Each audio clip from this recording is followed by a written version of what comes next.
जय हिंद फ्रेंड्स। आज की इस वीडियो में हम पढ़ने वाले हैं क्लास 9th की न्यू एनसीईआरटी मैथ का अभ्यास 5 का परिचय होने वाला है और इस पाठ का नाम है यूक्लिड की ज्यामिति का परिचय। ठीक है, यूक्लिड एक जो है गणितज्ञ थे जिन्होंने गणित में काफ़ी सिद्धांत दिए हैं, तो उन्हीं पर ये पाठ है। काफ़ी इजी है ये जो है, स्कूल में ये पाठ छुड़ा दिया जाता है पर हम आपको बहुत ही अच्छे तरीके से समझाएंगे। तो आइए शुरू करते हैं। तो देखिए, जैसे कि यूक्लिड ने जो है कुछ चीज़ों को सिद्धांत दिया था जो कि उन्हें प्रूफ नहीं किया जा सकता है पर वो सत्य थे। ठीक है, उन्हें सत्य माना जाता है, उन्हें प्रूफ नहीं किया जा सकता है। जैसे कि यहाँ पास कुछ पॉइंट्स हैं। यहाँ पास जैसे पहला है, एक बिंदु वह है जिसका कोई भाग नहीं होता।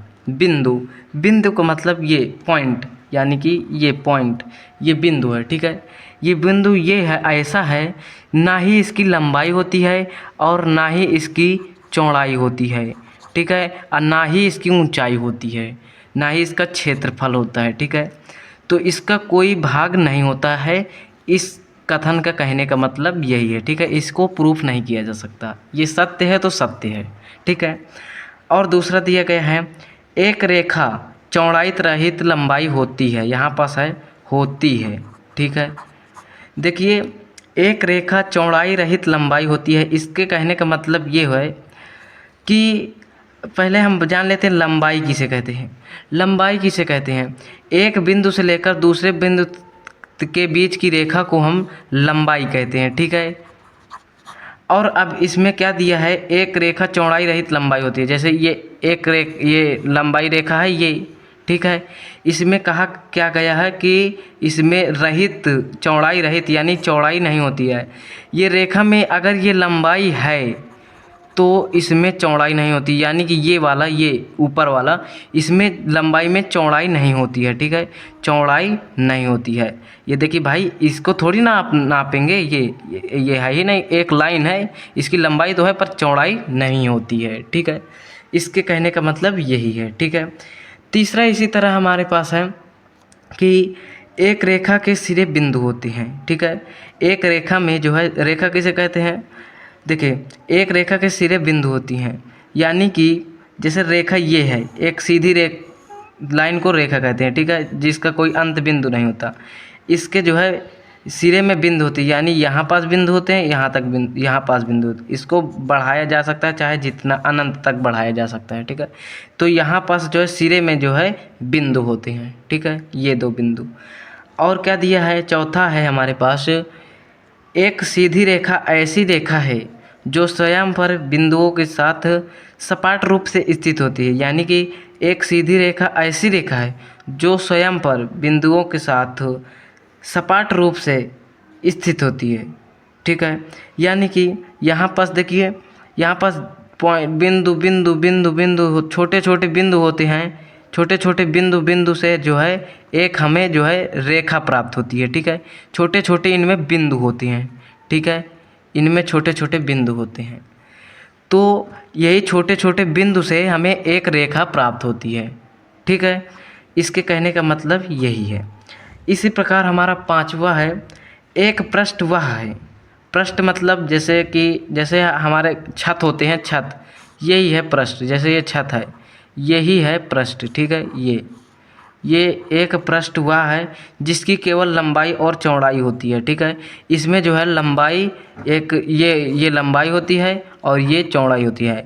चौड़ाई क्या होती है, लंबाई से छोटी वाली रेखा को चौड़ाई कहते हैं। ठीक है, ये लंबाई हो गई, जैसे 3 सेंटीमीटर लंबाई और ये 2 सेंटीमीटर चौड़ाई। अब जैसे यहाँ पास ऊंचाई की बात है, जैसे बाउंड्री है ना, बाउंड्री है पृष्ठ, अगर यहाँ पास बाउंड्री टाइप है, यहाँ पास ये कुछ इस प्रकार से। ठीक है, तो ये ऊंचाई टाइप है, तो ये ऊंचाई को हम लंबाई ही मान लेते हैं भाई, कि ये ऊपर की ओर है तो नहीं, ये लंबाई हो गया। ठीक है, चाहे नीचे से नापो चाहे ऊपर से नापो, लंबाई तो लंबाई। ठीक है, तो इसमें लंबाई होती है और चौड़ाई होती है। ऊंचाई जो है एक दूरी है। ठीक है, ऊंचाई एक दूरी है। और छठा नंबर हमारे पास प्रश्न क्या दिया है, वो छठा नंबर दिया है पॉइंट, पृष्ठ के किनारे रेखाएं होती है, या अर्थात पृष्ठ के किनारे जो है रेखाएं होती है। जैसे यहाँ पास कोई कोई यहाँ पास जो है कोई भी जो है एक पृष्ठ है, ठीक है। तो इसके किनारे रेखाएं होती है, एक रेखा ये, एक रेखा ये, एक रेखा ये, एक रेखा ये। तो ये चार रेखाएं होती हैं। इसे कहते हैं किनारे में जो है रेखाएं होती है। तो यही चार रेखाएं होती हैं, ठीक है।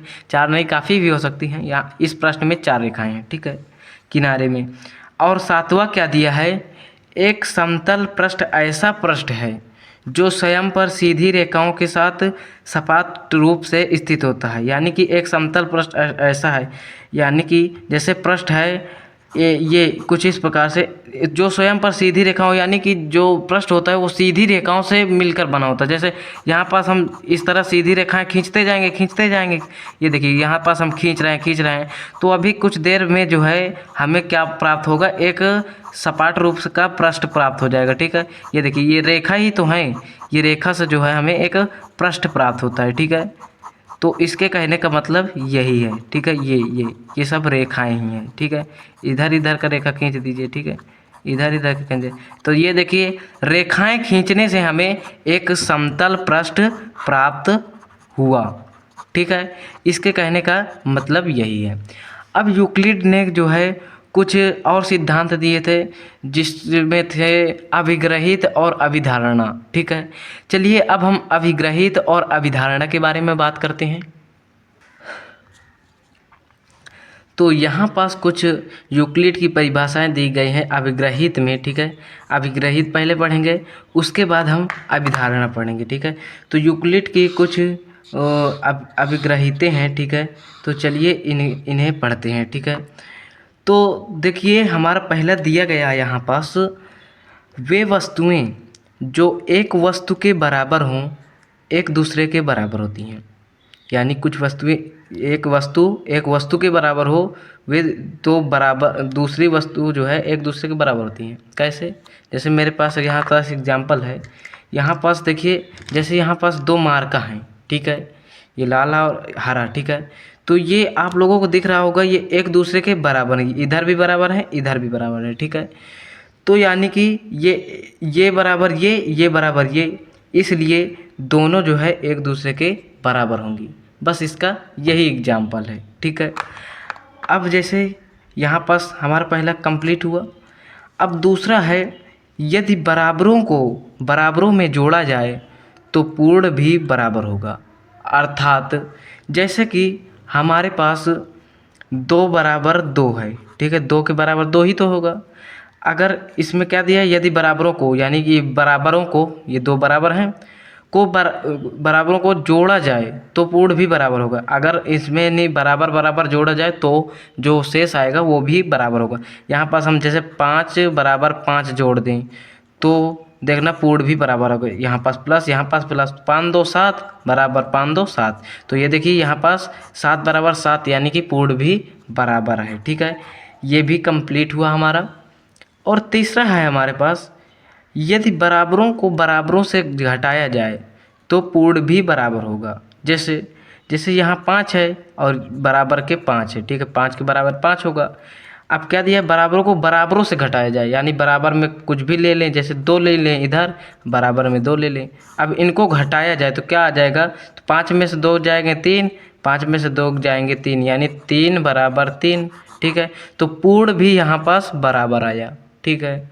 तो हमारा ये तीसरा भी कंप्लीट होता है, ठीक है, तीसरा अभिग्रहित कंप्लीट होता है, ठीक है।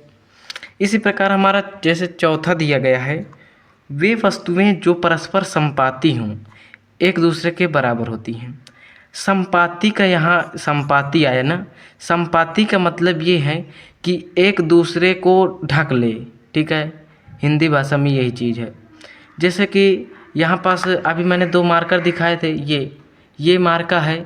अब ये मार्का ये लाल वाला जो है पूरी तरह से ढक ले रहा है कि नहीं, देखिए एक भी जो है हरा पार्ट नहीं दिख रहा होगा आप लोगों का, ठीक है। तो यानी कि पूरी तरह से ढक ले रहा है, तो ये मार्का इसका संपाती है, ठीक है, यही चीज़ है संपाती। तो हमारा ये चौथा नंबर भी कंप्लीट होता है। जैसे यहाँ पास और भी एग्जाम्पल ले सकते हैं, जैसे ये है, इसके बीच की दूरी है 4 सेंटीमीटर, ठीक है। अगर यहाँ पास हम कोई एक पटरी इसके ऊपर से रख देते हैं 4 सेंटीमीटर की, तो ये पटरी पूरे इस रेखा को ढक लेगी कि नहीं, ढक लेगी। तो यही है समपाती। ठीक है। अब इसी प्रकार हमारा 5वां प्रश्न दिया गया है, पूर्ण अपने भाग से बड़ा होता है। ठीक है, पूर्ण अपने भाग से बड़ा होता है, अर्थात आप लोगों ने पिज्ज़ा तो खाया होगा। ठीक है, तो पिज्ज़ा गोल होता है। ठीक है, उसमें 6 पार्ट होते हैं। 6 पार्ट में जैसे एक पार्ट आपने यहाँ से निकाल लिया, ठीक है, ये पार्ट निकाल लिया, तो ये पूरा पूर्ण है। ठीक है, पूर्ण रूप से नहीं, पूरा पिज्ज़ा है। ठीक है, आपने कुछ भाग जो है निकाल लिया, तो जो है ये इतना भाग निकाल लिया, तो आप लोगों को कितना भाग बचेगा, इतना भाग बचेगा कि नहीं, इतना भाग बचेगा। तो ये जो भाग है इस भाग से बड़ा होगा, इसके कहने का मतलब ये है। ठीक है, तो इस भाग से ये जो भाग है ये भाग बड़ा होगा इससे। ठीक है, इसका कहने का मतलब ये है। ठीक है, अब 6ठा नंबर हमारा क्या कह रहा है, एक ही वस्तुओं के 2 गुने परस्पर बराबर होते हैं।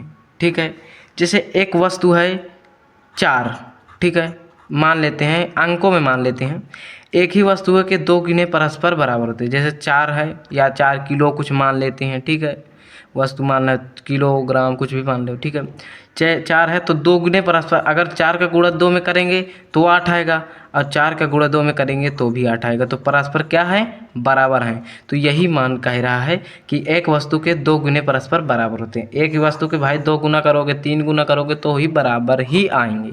तो हमारा 6ठा भी कंप्लीट होता है, अभिग्रहित। ठीक है, इन अभिग्रहितों को आप लोगों को अच्छे से समझना है।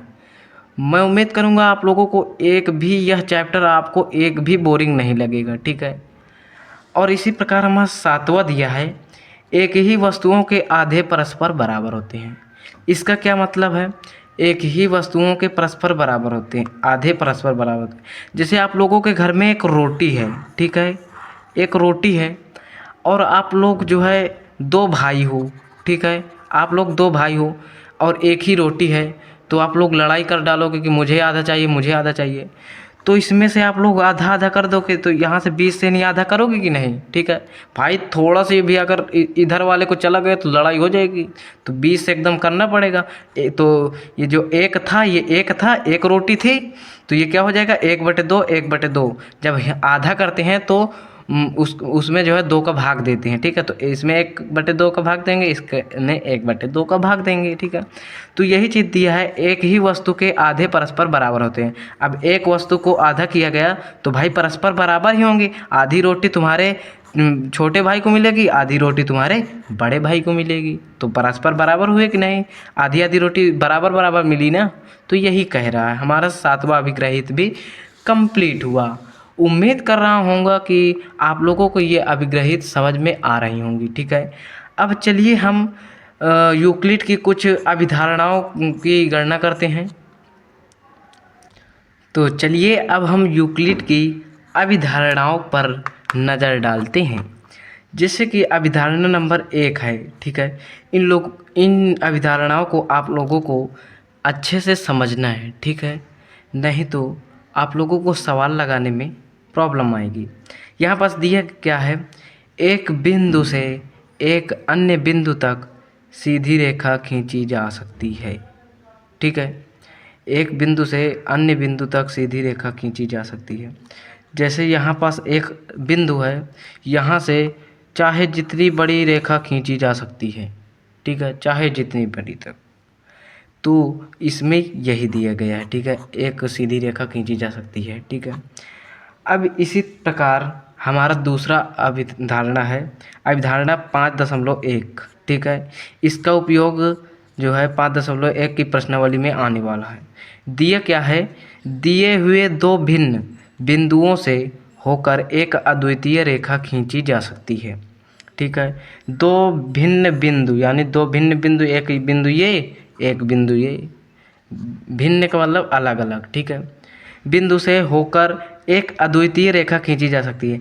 अद्वितीय का मतलब क्या है, अद्वितीय का मतलब है कि एक से अधिक नहीं। ठीक है, एक रेखा। ठीक है, तो अद्वितीय मतलब एक रेखा खींची जा सकती है। तो इन 2 बिंदुओं से सिर्फ हम एक ही रेखा खींच सकते हैं। ठीक है, एक ही रेखा खींच सकते हैं, चाहे जितनी बढ़ा सकते हैं यहाँ से। ठीक है, यहाँ से हम बढ़ा सकते हैं। इन दो रेखाओं से सिर्फ एक ही रेखा खींच सकते हैं। अब भैया आप लोग अलग अपना दिमाग लगाओ कि भैया ये है, इसमें से हम अनेकों रेखा खींच, यहाँ खींच तो लोगे पर यहाँ पास दो बिंदु थोड़ी नहीं होंगे। एक बिंदु तो ये हो जाएगा, एक बिंदु ये हो जाएगा, एक बिंदु ये हो जाएगा, 3 बिंदु हो जाएंगे। ठीक है, यहाँ पास सिर्फ 2 बिंदु से सिर्फ जो है, यहाँ पास 3 बिंदु नहीं, मतलब कि यहाँ पास दोस्त ये है कि यहाँ पास सिर्फ एक बिंदु से खींचा गया। ठीक है, तो यहाँ पास जो है 2 बिंदु से सिर्फ एक ही रेखा खींची जा सकती है। इसके कहने का मतलब ये है। और हाँ, एक बिंदु से कितनी रेखा खींची जा सकती है?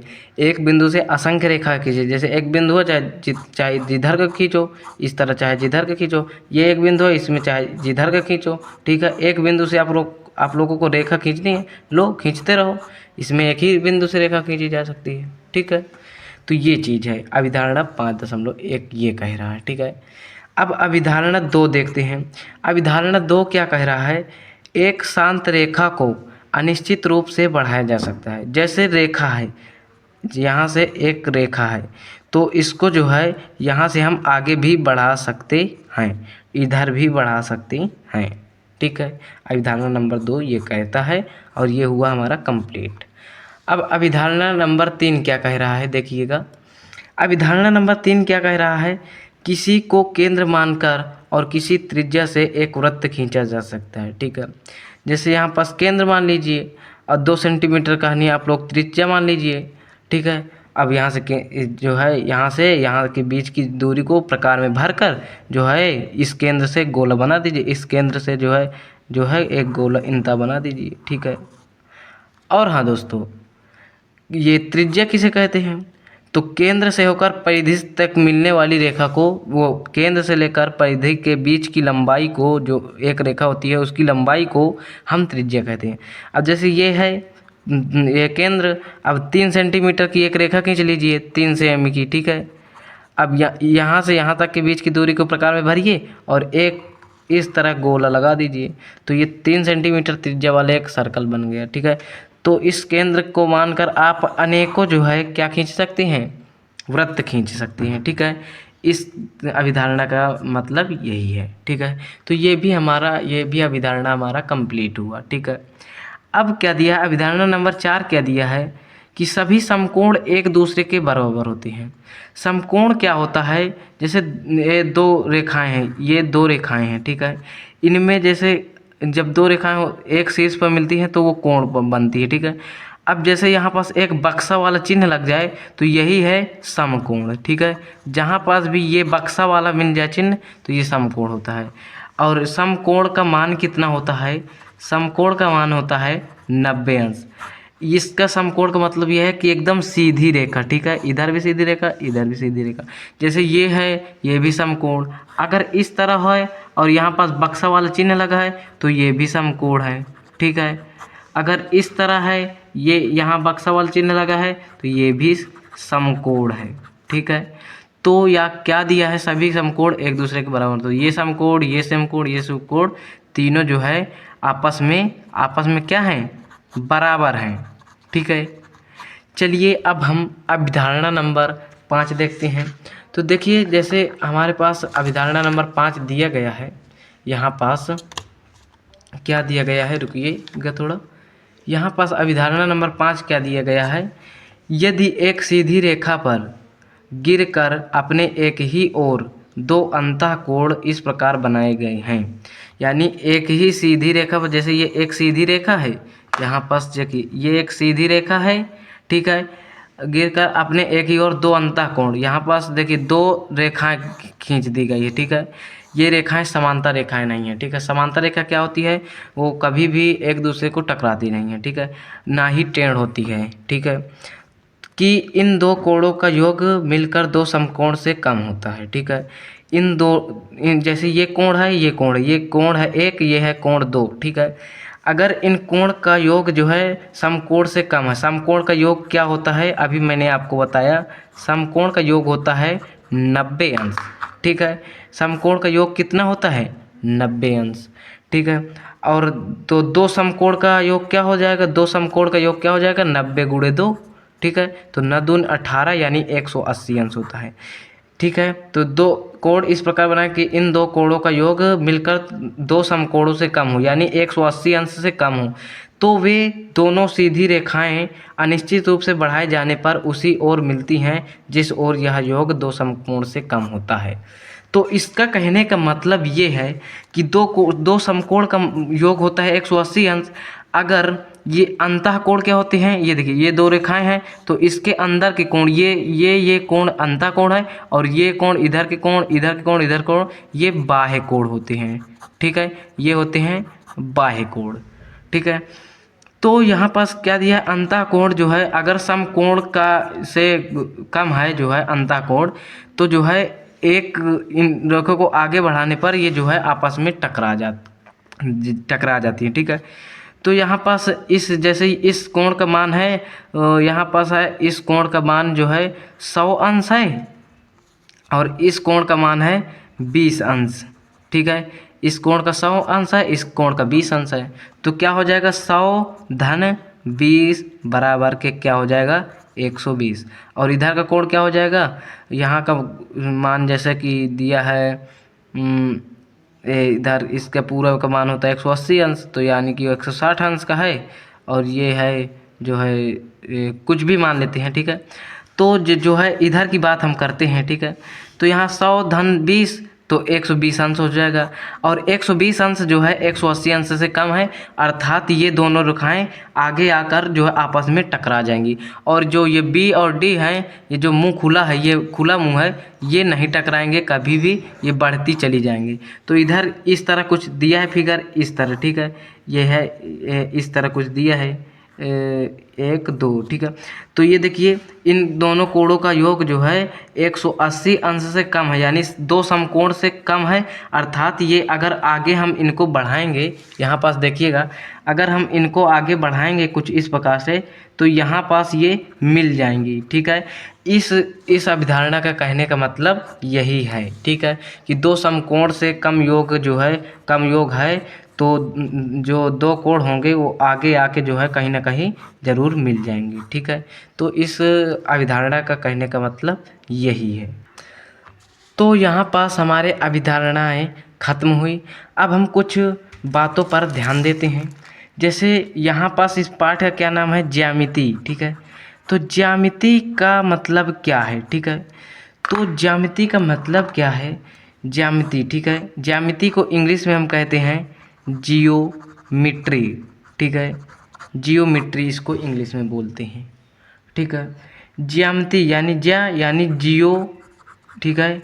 ये जियो आधा जियो लिया गया है, और ये जो मीट्री है इधर मिट्री, ठीक है, इधर मिट्री, ठीक है। जियो का मतलब, इसका मतलब ये है कि भूमि, और मिट्री का मतलब होता है मापना, ठीक है। भूमि मापना यही होता है जो है ज्यामिति का उपयोग होता है। जैसे पटरी का प्रयोग ज्यामिति में होता है, स्केल का प्रयोग ज्यामिति होता है, तो इन सभी का प्रयोग, कोण ओण का उपयोग जो है ज्यामिति में होता है, अर्थात भूमि नापने के लिए, घर नापने के लिए सब ज्यामिति का उपयोग ही होता है, ठीक है। और हाँ, इसमें जो है एक होता है आकृति और एक होता है आकार। क्या आप लोगों को पता है इनमें अंतर क्या है, आकृति और आकार, ठीक है। तो आकृति किसे कहते हैं, शेप को जो है आकृति कहते हो। अरे भैया तुम तो इंग्लिश बोल दिए, ठीक है। अरे मेरे कहने का मतलब शेप, जैसे कि वृत्त है, आयत है, ये एक आकृति है, ठीक है, जो है ये शेप है, ठीक है। और आकार किसे कहते हैं, साइज, साइज को हम आकार कहते हैं। यानी कि जैसे कोई साइज लंबाई है, चौड़ाई है, ऊंचाई है, ये होती हैं साइजें, ठीक है। तो यही चीज़ें हैं। तो आप लोगों ने जो है इसके बारे में भी जान गया, आकृति और आकार के बारे में भी जान गए होंगे। तो यहीं पास हमारा जो है पाठ 5 का जो है इंट्रोडक्शन समाप्त होता है, और हम आप लोगों को मिलते हैं प्रश्नावली 5.1 की प्रश्नावली में। तब तक के लिए जय हिंद। अगर आप नए स्टूडेंट हो तो चैनल को सब्सक्राइब करके जुड़ जाइएगा, और आप भी अपनी पढ़ाई को निरंतर जो है लागू कर दीजिएगा, ठीक है। आप लोग भी अपने मम्मी पापा का नाम रोशन करिएगा। इसी प्रकार ये पढ़ाई ही आप लोगों की ज़िंदगी बदल सकती है। तो चलिए मिलते हैं नेक्स्ट वीडियो में, तब तक के लिए जय हिंद।